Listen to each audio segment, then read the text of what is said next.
Ваша акция не согласована. Сотрудники полиции просто берут и уводят сейчас девушку.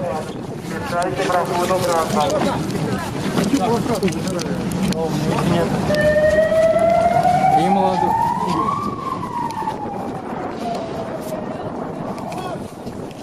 Фашисты! Фашисты! Вас вы будете прокляты в вечности! В вечности будете прокляты! Убийцы русского народа! Правильный закон. Так, еще. Уважаемые граждане, убедительная просьба, разойтись. Прощение. Я стою просто... Уважаемые граждане, расходимся. Я журналист,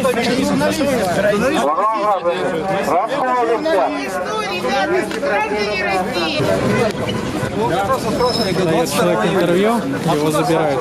Я цветы. Один. Не, ну меня спросили, я цветы. Уважаемые граждане, убедительная просьба, разойтись. Соблюдайте общественный порядок. Журналиста толкнули, он тоже упал. Зато мягенько в клубу прям. Уважаемые граждане, ваша акция незаконна. Просьба, убедительная просьба, разойтись. Я не хочу здесь кричать, потому что мне... Ваша акция не согласована. Попросили показать документы. Это был сюжет нашего корреспондента, который присутствовал на акции по проведению серии одиночных пикетов у здания ФСБ на Лубянке в Москве позавчера, 22 июня. Напоминаю, что вы смотрите программу «Среда новостей». У нас в гостях Борис Стамахин. Борис, вот прокомментируйте, пожалуйста, увиденное, общее состояние противоборствующих сторон. С одной стороны пикетчики, да. С другой эти полицаи. Я вам честно скажу, вы знаете, у меня вот этот сюжет вызвал еще гораздо более глубокое омерзение, чем первый сюжет с парада. Меня просто тошнит это смотреть. Вы знаете, какое омерзение это вызывает. Потому что, ни одного хорошего слова, честно, не могу найти. Вот, это демонстрация, полнейшего мазохизма и идиотизма, понимаете? Вот эта вот отрыжка той теории, которую еще в 60-е годы Есенин Вольфин толкал, что заставить советскую власть соблюдать ее же собственные законы. И вот до сих пор, 55 лет прошло, да, или больше, все кричат: за что, за что, он же просто стоял, я же просто вот стоял, да, за что? Это полный кретинизм, понимаете, выходить с этими плакатами и стоять там, и, так сказать, а другие стоят и там снимают мазохисты. Так все говорят, а делать-то что, говорят? Бить ментов! Бить, приходить, знаете, как надо делать? Собрать, естественно, побольше народу и покрепче. Не женщин, не каких-то там старичков, да, а собрать парней молодых покрепче. Пускай хорошо, пускай приходят с плакатами, да, несанкционированно. Но в одной руке плакат, а в другой руке за спиной арматурина. И как только они подходят, арматурой месить их начинать. Там арматура этих ментов убивать начинать, прямо здесь. Пускай падают, пускай переломать все ребра, руки, ноги, желательно убить вообще. Вот что надо делать, убивать их надо. Вот этих самых ментов, мочить, убивать без всякой пощады. Ничего другого делать нельзя, понимаете? А стоять и возмущаться, что они кого-то тащат, арестовывают, за что, за что, за что? Это кретины просто, знаете? До сих пор не поняли, где живут, с кем дело имеют. Только физической силой отвечать, а лучше вообще огнестрельное оружие приносить. Сразу прямо их убивать на месте. Отступление короткое, да, может быть, не все знают, что такое 317 статья Уголовного кодекса России, да? А что такое 317 статья? А 317 статья – это покушение на жизнь представителя власти. Вот видите, сразу же. Я просто к чему говорю? Надо, знаете, если бы я, руководил бы вот этим чем-то, и меня бы люди слушали, да, так надо было бы, знаете, сформировать какие-нибудь бригады 317, там, батальон 317, да, что-нибудь такое под цифру 317, охоту на них, на мусоров на этих. С целью их уничтожать, вот по этой самой статье 317, понимаете, охоту на них открыть. Батальон 317, истребительный для ментов. Что-нибудь в таком духе сделать. Знаете? А стоять и добиваться вот в этом вот государстве, где 20 лет чекистской диктатуры добиваться, чтобы, стоять с плакатом на одиночном пикете, который как бы формально разрешен и не требует согласования, да, ведь это называется, полный мазохизм и идиотизм, переть против совершенно очевидной реальности. Вот он как бы по закону разрешен, а все равно утаскивают, и еще и бьют по дороге где-нибудь, да. И это, надо кем быть, чтобы не понимать, что, не действуют законы, мало ли что там прописано в законе, нет этого ничего, это все осталось в далеком прошлом, на бумаге. Надо адекватно реальности действовать. Адекватной реальности, а не своим фантазиям о том, что вот они должны, обязаны соблюдать закон, но они не соблюдают его. Что теперь делать? Да, диктатура лайт уже заканчивается, уже начинается... Какая там лайт, извините меня, она, по-моему, уже давно закончилась, мне кажется, очень давно. Она уже далеко не лайт, надо действовать методами адекватно тому, как действуют они.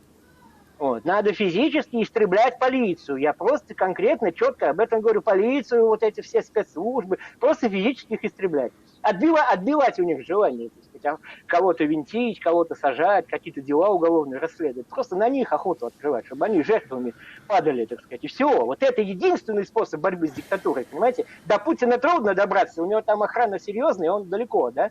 А вот он в бункере вообще там застрял в своем бункере, там сидит... Но вот именно вот эти менты, вся вот эта вот сволочь в погонах, именно они, так сказать, составляют с собой ткань вот этого режима. Из них режим не просто опирается на них, режим состоит из них, из вот этих вот ментов различных уровней, да, Пёсгвардия, там судьи, прокуроры, все вот это, ФСИН, вот это тюремщики и все остальное. Вот они, собственно, и есть режим. Путин один без них ничего не может. Генерал без солдат никто. Если у него нет тех, кем он командует, кого он может послать там на разгон, на арест и прочее. Вот этих исполнителей надо уничтожать, и у них, у тех, которые выживут, отбивать охоту этим заниматься. Пускай они видят, что, так сказать, на них идет охота, да, безопаснее снять эту форму, бросить эту должность, зарплату и прочее, и бежать куда-то. А знаете, у меня вчера было общение с политологом Валерием Соловьем, и я не удержался, задал ему вопрос такой. Бусарье-то оно в намордниках, в шлемах. Их, если что, идентифицировать потом будет сложно, вот этих рядовых костоломов, но они действительно в намордниках. А вот судьи, которые выносят неправовые решения, у них-то морды открыты в процессе судилища этих. Их-то потом всех определят, и фамилии известны. Вот не страшно ли им? И Соловей мне, знаете, что ответил?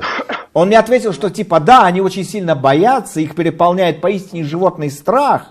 Борис, вот на этих кадрах вы увидели хотя бы тень каких-то сомнений на мордах полицаев? Им страшно или они конченая фашня? Они никакого страха не испытывают, их много, они сильнее, они прекрасно видят, что они действуют против совершенно безоружных мирных людей. Понимаете? То есть дай им приказ, они будут огнеметами жечь. Понимаете, пока дойдет до огнеметов, помогла бы даже простая арматура.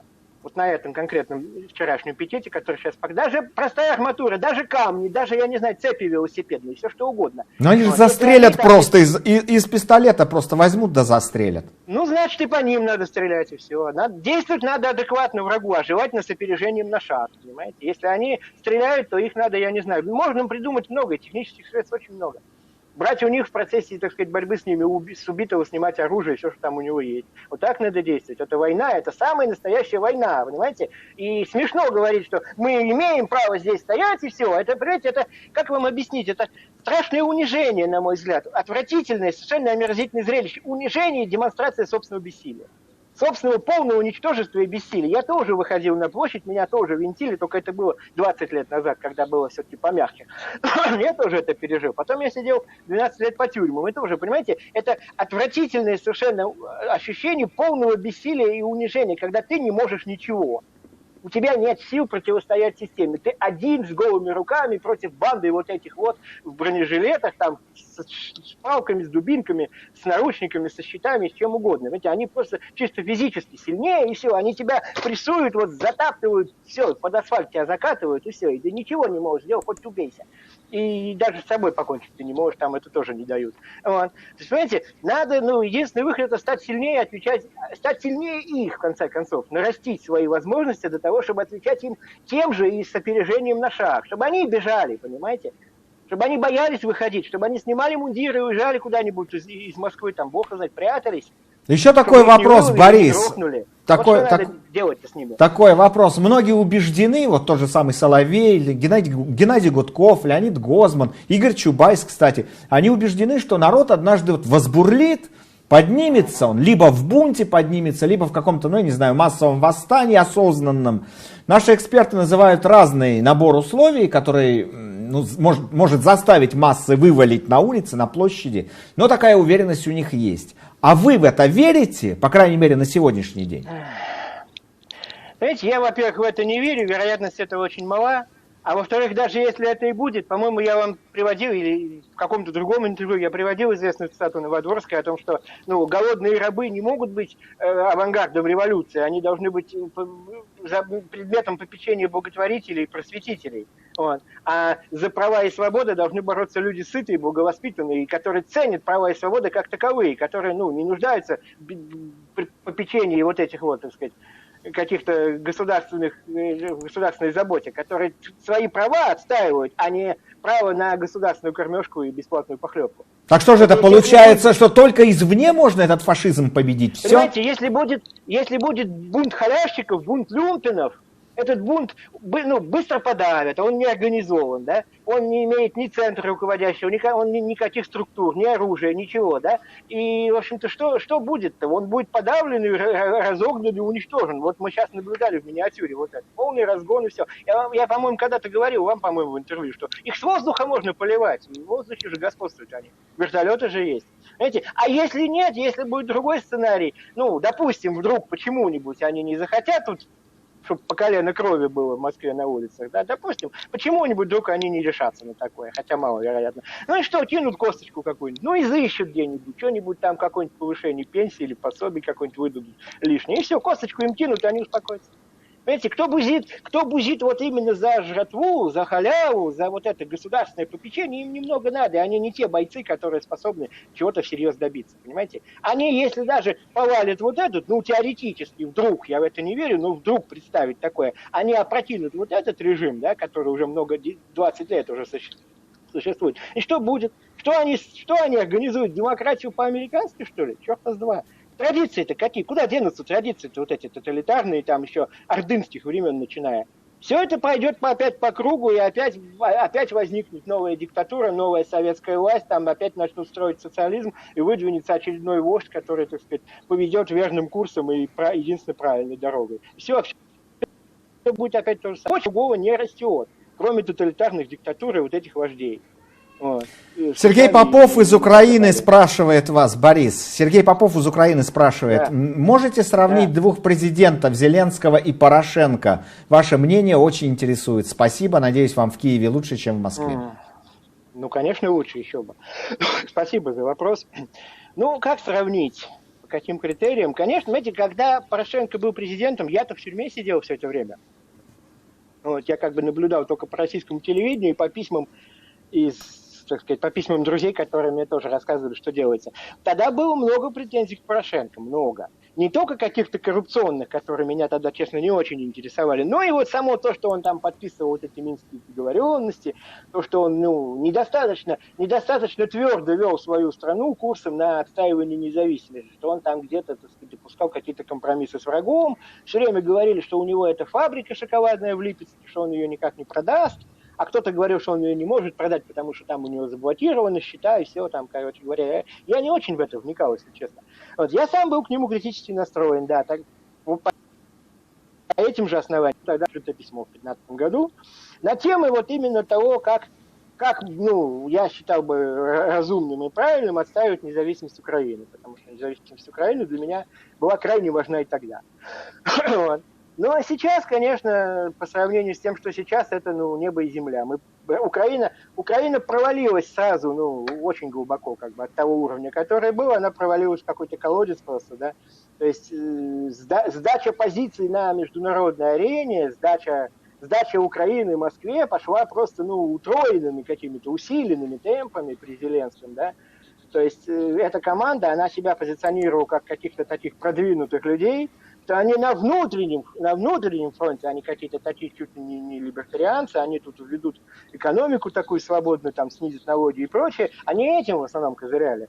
Вот. Но на внешних фронтах сразу у них пошло, так сказать, все не так, как надо. Вот они тут пытались, коронавирус им, по-моему, насколько я знаю, сорвал там, еще в марте хотели в конце подписать какое-то соглашение о том, что Украина напрямую ведет переговоры с вот этими вот оккупационными администрациями в захваченных частях Луганской и Донецкой областей, что она как бы, то есть кем-то сажает за один стол с собой, эти оккупационные администрации признает их субъектом переговоров, да, а Россия из страны-агрессора, как бы, из противника, переходит в разряд наблюдателя за вот этими переговорами. То есть с нее снимается ярлык, что она агрессор, и она как бы ни при чем становится. Вот, то есть это чистое предательство, это совершенно безобразная вещь, сдача позиции, как бы. Вот. А потом оказалось, что глава президентской администрации, это, так сказать, агент Кремля, причем в Кремле признали, что он агент, вот, что удивительно. Потом генерал СБУ вдруг оказался российским агентом, его тут арестовывали, это было тоже... Ну там в Киеве, да, агентуры очень много, это правда. Вот. То есть, к сожалению, видите, Порошенко был далеко не идеален. К нему было очень много претензий. Он только в последнее время, когда он уже баллотировался по второму разу в президент, он сформулировал вот эту свою триаду, да, там, как она звучала, вера, армия и... Что там было еще, я уж сейчас забыл, к сожалению. Армия, мова, вера. Вот. Вот. Насчет религии я очень рад, что Порошенко, при Порошенко была получена вот эта вот независимость церковная, что создана собственная украинская церковь, независящая от московского патриархата. Это прекрасно, хотя сам я не верующий, тут много было шуток, что дают дыхание, ждут, когда этот Томас, так сказать, будет дарован. В этом смысле, да, я могу согласиться, что это заслуга Порошенко. Так же, как и безвизовый режим с Евросоюзом, тоже заслуга Порошенко. Вот. То есть Порошенко не был идеален, хотя у него были определенные заслуги, идеален он, конечно, не был. Но команда Зеленского себя показала просто провально, просто совершенно, так сказать, позорно. Вот, я еще раз хочу подчеркнуть, что это мнение не канала Сотник ТВ, это мнение нашего гостя Бориса Стамахина, который сейчас находится в Украине. Мне кажется, он имеет полное право высказывать свое мнение по поводу Украины. И у нас на очереди третий сюжет. На днях Владимир Путин выступил с заявлением, что не исключает возможности своего участия в президентских выборах 2024 года. Кто бы мог подумать, да, Борис? Ну надо же, а? Вы бы никогда не догадались, между прочим. Вот точно. Изумительно, да. Я никак не мог подумать. Вот если серьезно, понятно, что, конечно, никуда он уходить не собирался. Он не уйдет по причине слишком... Ему и некуда уходить. Ему некуда уходить, понимаете? Да, слишком серьезные преступления совершены им, конечно. Только выйдешь из Кремля, такая охота начнется. Да, да. Не спасут нигде, ничто. И природа власти вообще. Отчаянных людей много в мире, да. Да, и потом природа власти в парадигме византийщины, она такова, что там только вперед ногами, только вперед ножками, а умирать-то он не хочет.